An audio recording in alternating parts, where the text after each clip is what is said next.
नमस्कार दोस्तों, मैं आशीष पांडे स्वागत करता हूं आपका एग्ज़ाम हॉल में। और आज दोस्तों हम डिस्कस करने जाएंगे 13 अगस्त का द हिंदू न्यूज़पेपर का कंप्लीट एनालिसिस।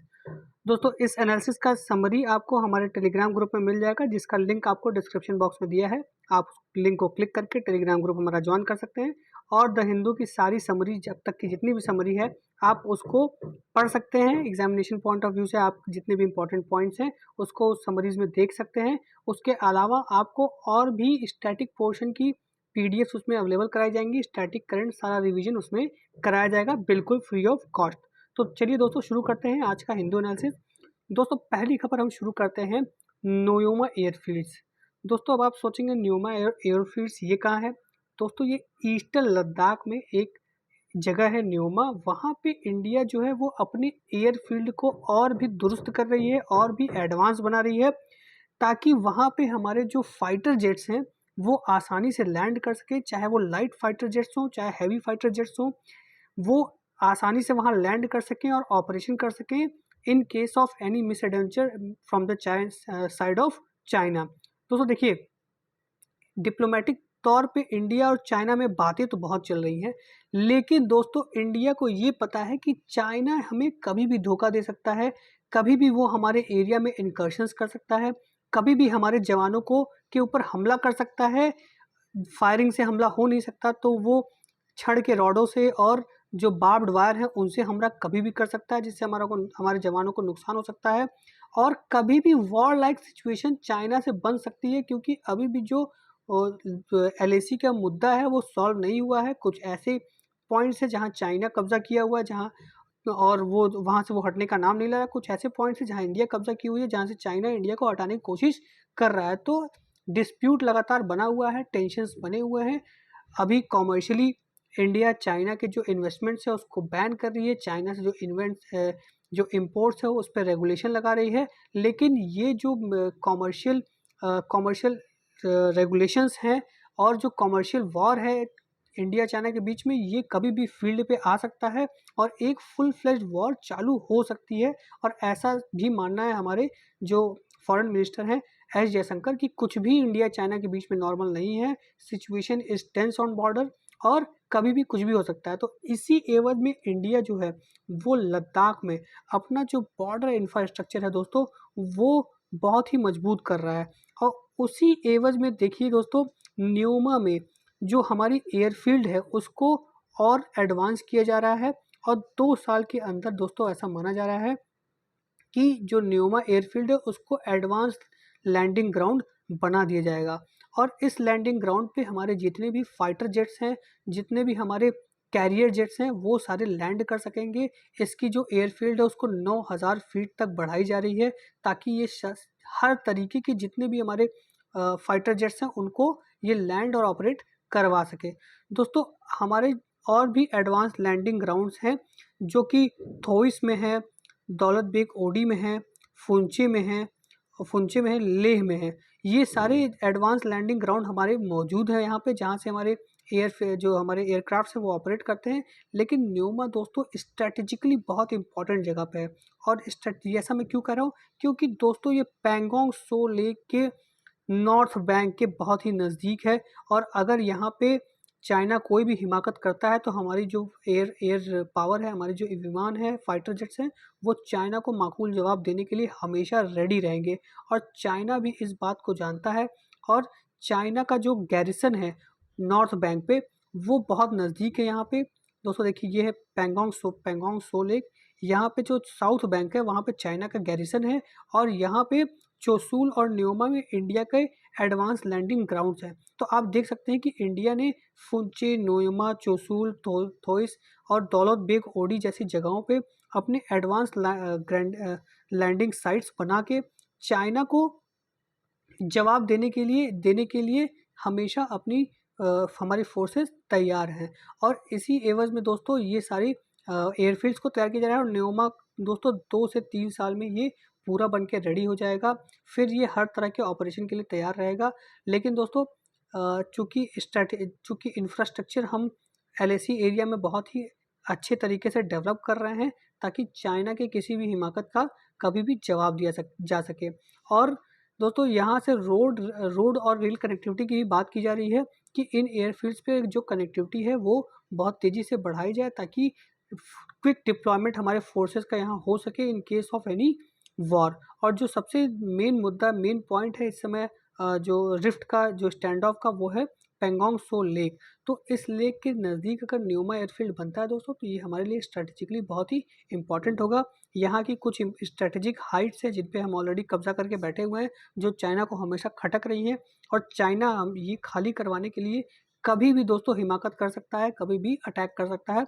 तो उसके लिए हमारी जो एयर पावर है वो हमेशा तैयार है दोस्तों। चाइना की जो एयरफील्ड्स है वो भी डिस्टेंस पे है, हमारी एयरफील्ड्स जो है वो पास में है काफ़ी, और चाइना से पहले यहाँ वो रिएक्ट कर सकती हैं, ऑपरेशन कर सकती हैं in case of any miss adventure from Chinese side. तो दोस्तों ये था न्योमा का एयरफील्ड जो अंडर डेवलपमेंट है, और बहुत ही जल्दी डेवलप होकर इंडिया को एक स्ट्रेटेजिक एज दे देगा। दोस्तों ये सारी बातें मैंने ये इसमें इसमें आप मेंशन कर दी हैं, लिख दी हैं। आपको आपको आप इसको पढ़ सकते हैं यहाँ से, ये सारी चीज़ें मैंने इसमें लिखी हुई हैं। तो दोस्तों अब हम बढ़ते हैं अपनी अगली खबर पे, जो है United Nation Population Fund program के बारे में है।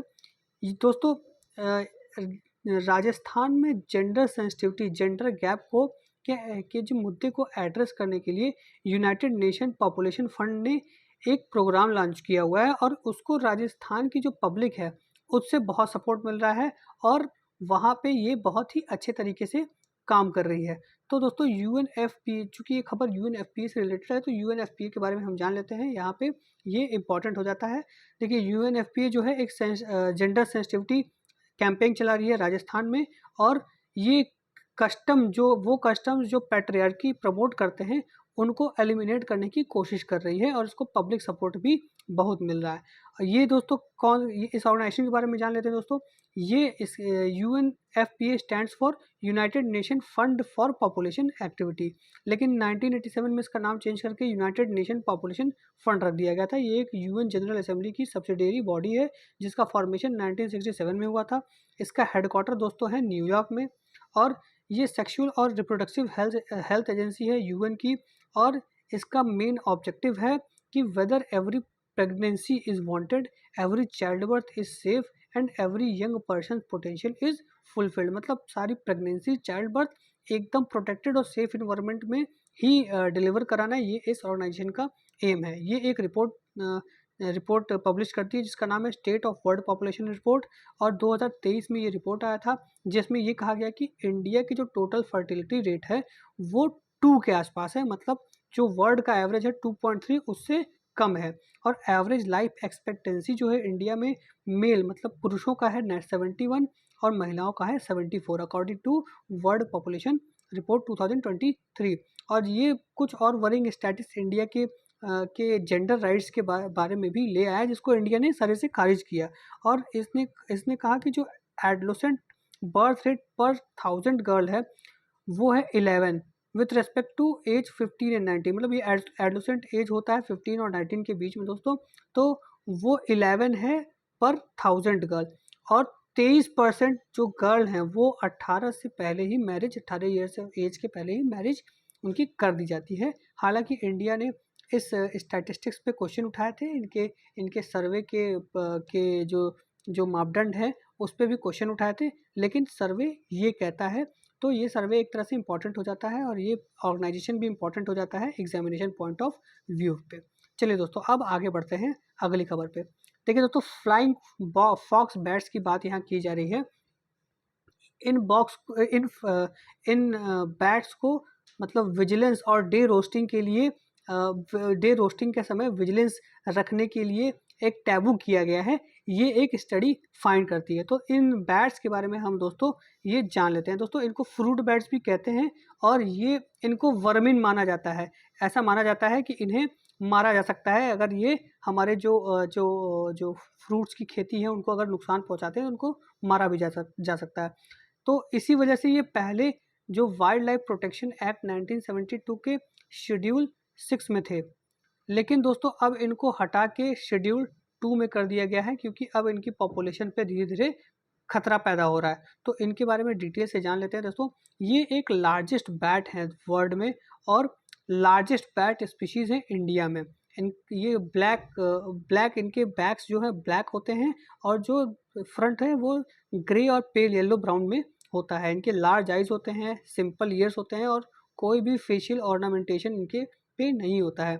इनको शेड्यूल 5 में, दोस्तों मैंने 6 कह दिया था, इनको पहले शेड्यूल 5 में रखा गया था। शेड्यूल 5 के अंदर जो भी एनिमल्स होते हैं उनको वर्मिन कहा जाता है वाइल्ड लाइफ प्रोटेक्शन एक्ट 1972 के अंदर। लेकिन अब उनकी थ्रेट को देखते हुए इनको शेड्यूल 2 में लिस्ट कर दिया गया है और उनको हायर डिग्री ऑफ प्रोटेक्शन दिया गया है। दोस्तों ये एक की स्टोन स्पीशीज़ हैं। देखिए दोस्तों ये टर्म बहुत इंपॉर्टेंट है, की स्टोन स्पीशीज़ हैं। की स्टोन स्पीशीज़ क्या होते हैं दोस्तों?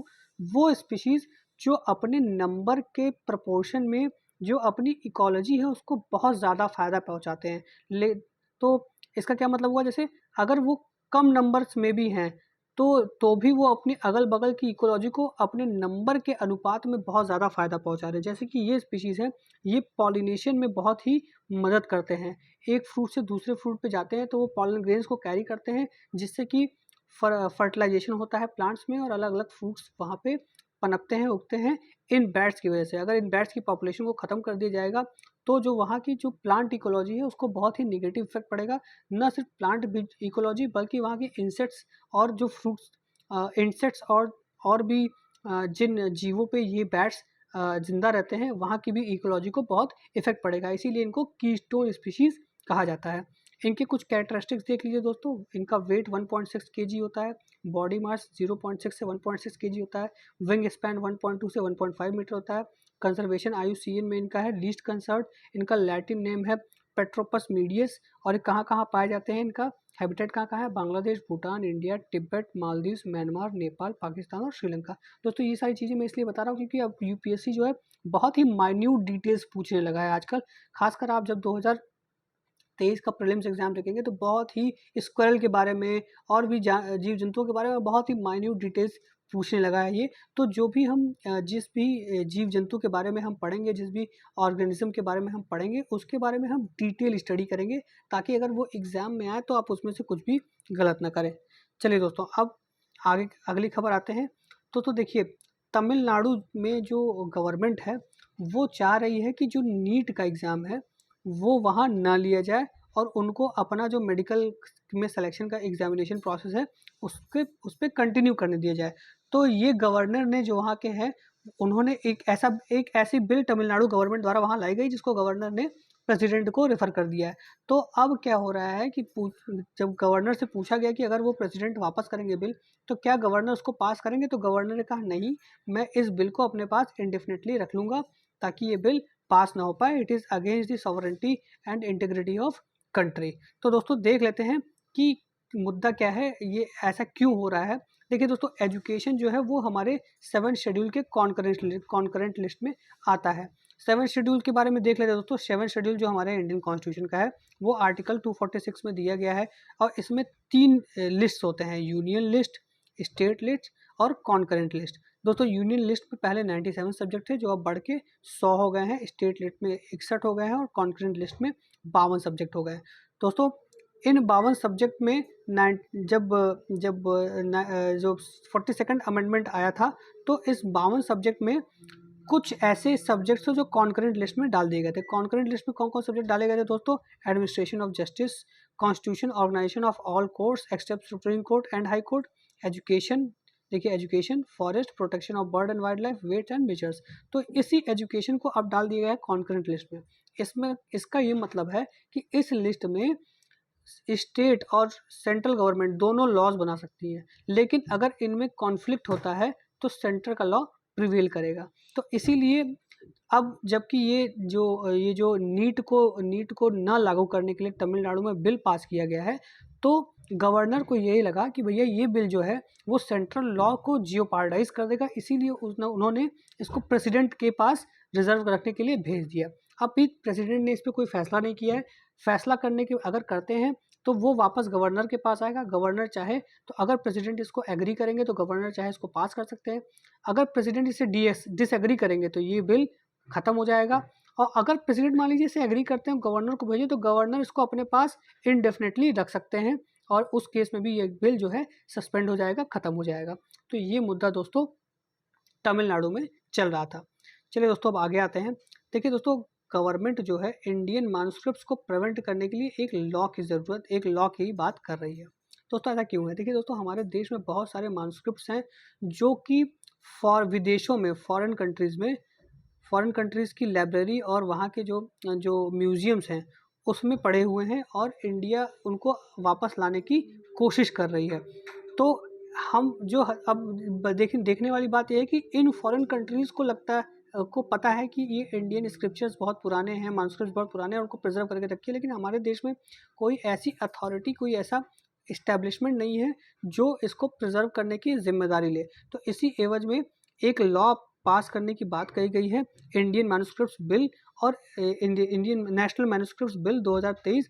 और इस बिल के अनुसार नेशनल मैन्युस्क्रिप्ट अथॉरिटी बनाई जाएगी जो देश में जितने भी मैन्युस्क्रिप्ट्स हैं उनका कंपाइलेशन करेगी, उनको स्टोर करेगी, एक स्टैंडर्ड बनाएगी। जैसे इंडियन ऑडिट एंड अकाउंट का standard Indian audit and account department बनाता है, वैसे ये भी एक स्टैंडर्ड बनाएगी कि मैन्युस्क्रिप्ट्स को कैसे कंपाइल किया जाए, कैसे स्टोर किया जाए और इनकी इंडेक्सिंग कैसे की जाए और उनको प्रिजर्व कैसे किया जाए। तो इसके लिए अभी अभी डिटेल्ड में इस अथॉरिटी की और इस बिल की जो डिटेल्ड चीज़ें हैं वो अभी बाहर नहीं आई हैं, लेकिन ऐसा चल रहा है कि जो भी मैन्युस्क्रिप्ट्स इंडिया में हैं उनको प्रिजर्व किया जाएगा और इस अथॉरिटी के द्वारा इसका एग्जीक्यूशन किया जाएगा। दोस्तों इसी आर्टिकल में एक मैन्युस्क्रिप्ट की बात कही गई है, बख्शाली मैन्युस्क्रिप्ट। तो बख्शाली मैन्युस्क्रिप्ट दोस्तों आपको याद रखना है क्योंकि हो सकता है ये एग्जामिनेशन में पूछ दे। ये एक एंशिएंट इंडियन मैथमेटिकल टेक्स्ट है जो बिर्च बार्क पे लिखा गया है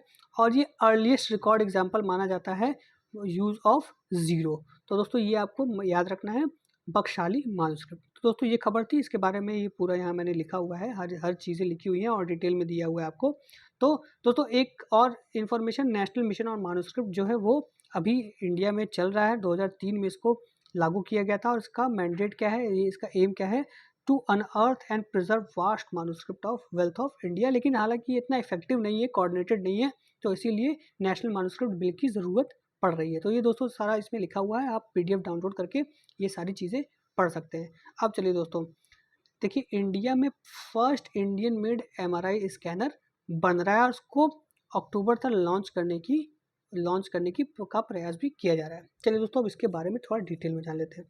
first Indian made MRI scanner, देखिए हमारा देश जो है वो एमआरआई स्कैनर जो है वो इम्पोर्ट करता है अलग अलग देशों से, यहाँ आके असेंबल होती है, जैसे कि यूएस हो गया, साउथ कोरिया हो गया, जापान हो गया। तो यहाँ से हम एमआरआई स्कैनर्स इम्पोर्ट करते हैं।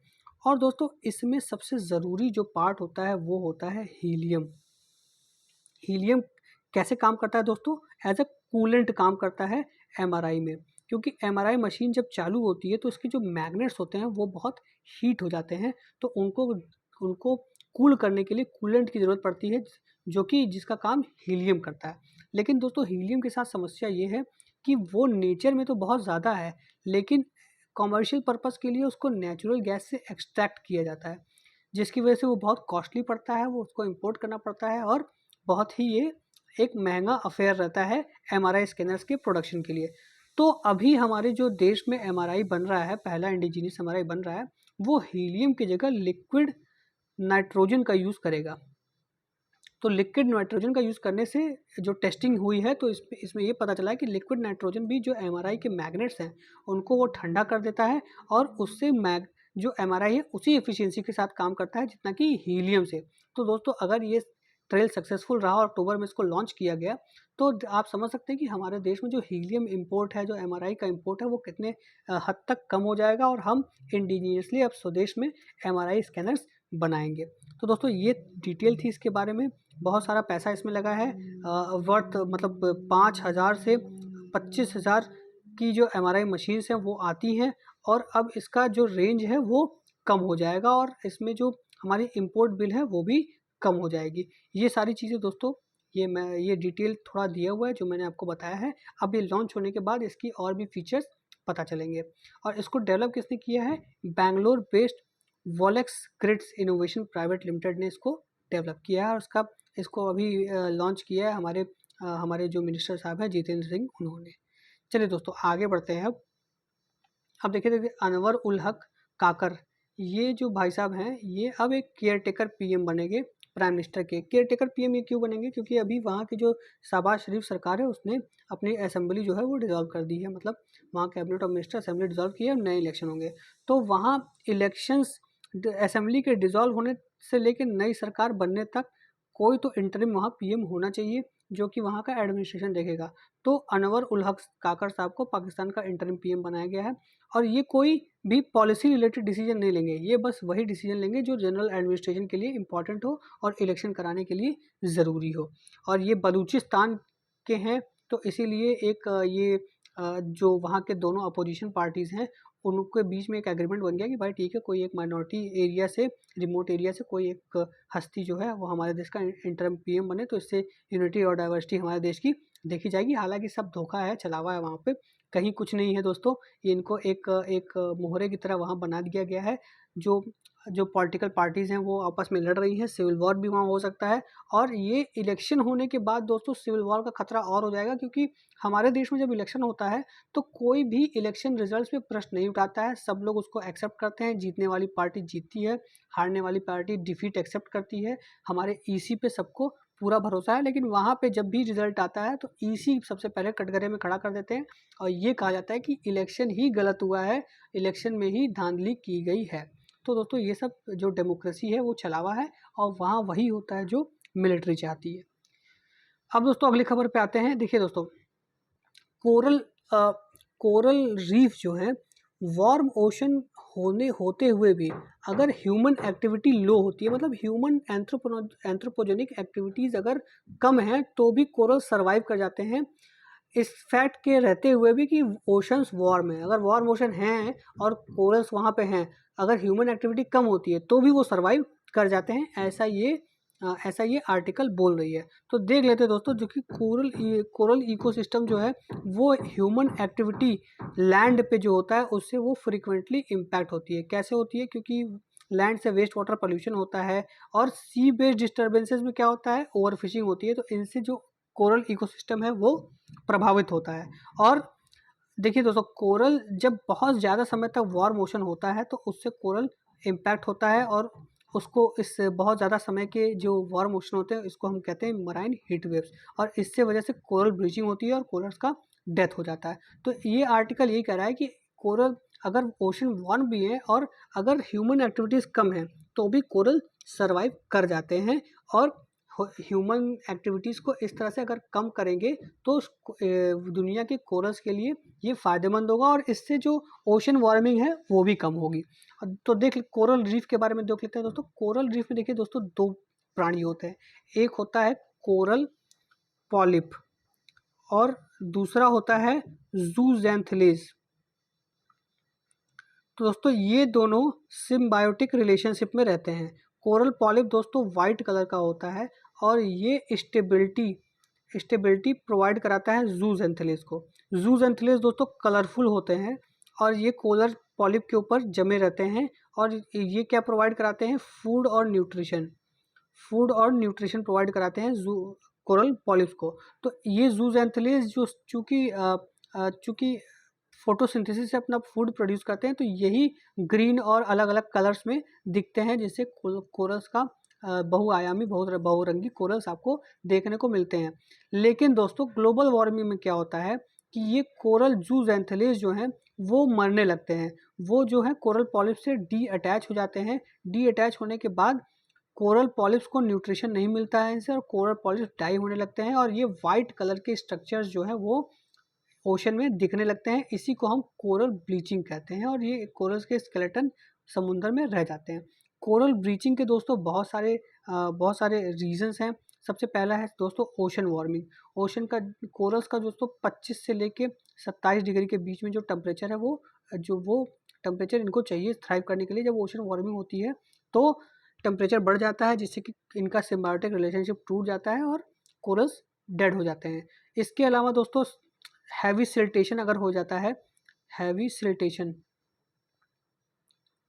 सिल्टेशन अगर हो जाता है ओशन में तो भी कोरल्स के लिए बहुत घातक होता है। सी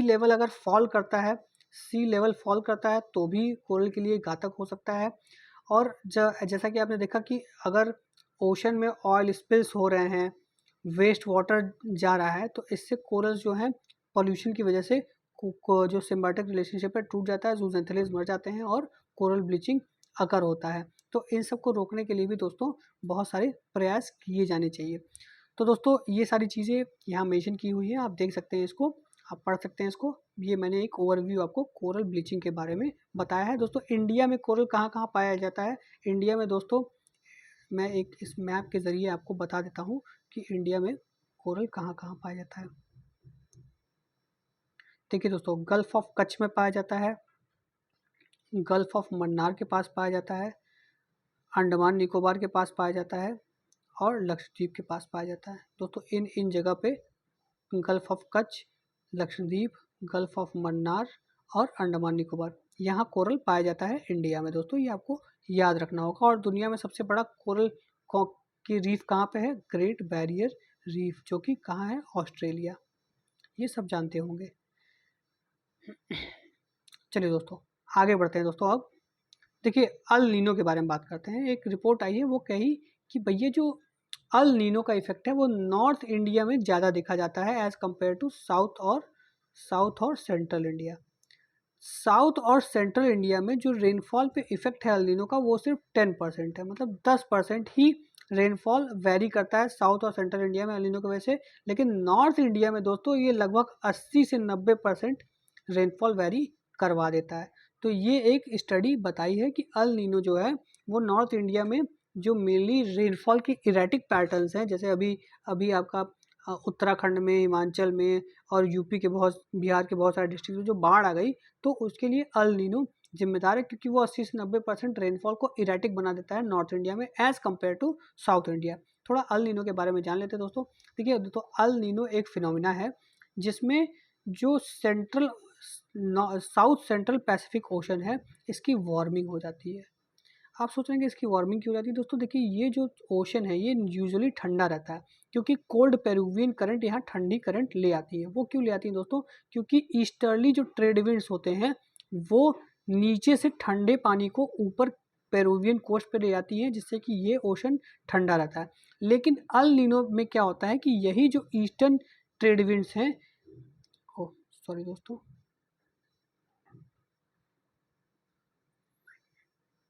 यही जो ईस्टर्न ट्रेड विंड्स है दोस्तों, ये eastern trade wind westward हो जाते हैं। और वेस्ट वर्ड होने से क्या होता है कि जो गर्म पानी है, इक्वेटोरियल गर्म जो वार्म वाटर्स हैं, वो पेरुवियन कोस्ट पे आ जाती है, जिससे कि यहाँ का टेम्परेचर 10 डिग्री सेंटीग्रेड तक बढ़ जाता है।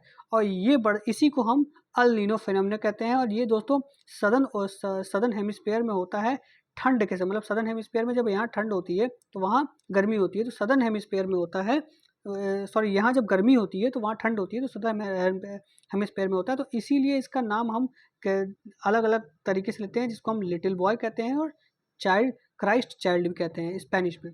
तो दोस्तों ये तो अल नीनो के बारे में। इसका इफेक्ट बहुत प्रोलॉन्ग्ड होता है दोस्तों। इफेक्ट क्या क्या होता है इसका देख लेते हैं एक बार। देखिए दोस्तों, इससे जो वेदर पैटर्न है वो बहुत इरेटिक हो जाता है। इससे नॉर्दर्न यूएस में और कनाडा में विंटर्स जो है बहुत वार्म हो जाते हैं, और यूएस गल्फ कोस्ट में और साउदर्न ईस्ट यूएस में बाढ़ आने लगते हैं, फ्लड होने लगता है। और उसी के साथ साथ इंडोनेशिया और ऑस्ट्रेलिया में ड्रॉट्स आ जाते हैं। और ये रेनफॉल जो है को सप्रेस करता है कहाँ? इंडिया में।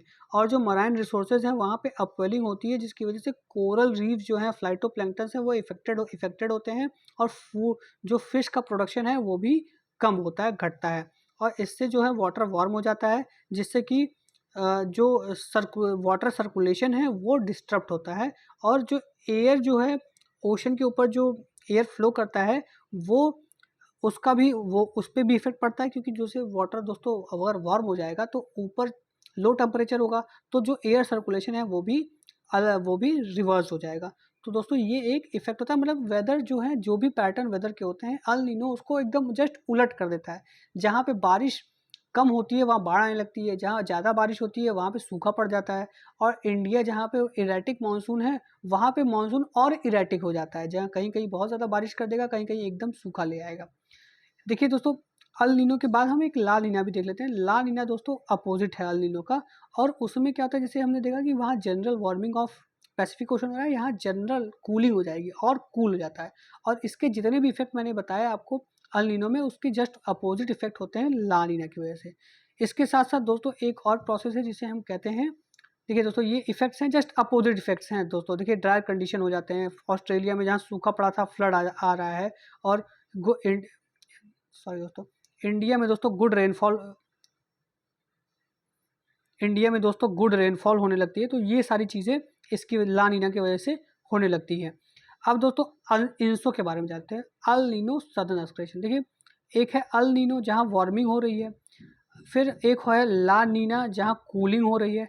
इन दोनों के बीच में जो नॉर्मल पैटर्न होता है उसे हम कहते हैं अल नीनो सदर्न ऑस्किलेशन। ये एकदम जो जनरल टेम्परेचर रहता है, जो नॉर्मल जो वेदर कंडीशंस रहते हैं उनको हम अल नीनो सदर्न ऑस्किलेशन कहते हैं। और इसको डिस्कवर किया गया था सर गिलबर्ट करके, इसीलिए इसको हम जो यहाँ पे एयर सर्कुलेशन होता है इसको हम वॉकर साइकिल भी कहते हैं दोस्तों। तो ये अल नीनो ला नीना और इंसो के बारे में एक जनरल जानकारी मैंने आपको दी थी दोस्तों। इसको आप रिवाइज कर सकते हैं इस पीडीएफ से भी, इसको इस हाथ से भी पढ़ सकते हैं। तो दोस्तों ये था आज का द हिंदू का एनालिसिस। कैसा लगा आपको? अगर अच्छा लगा हो तो हमारे चैनल को लाइक करिए, शेयर करिए और सब्सक्राइब तो ज़रूर करिए। धन्यवाद दोस्तों। जय हिंद, जय भारत।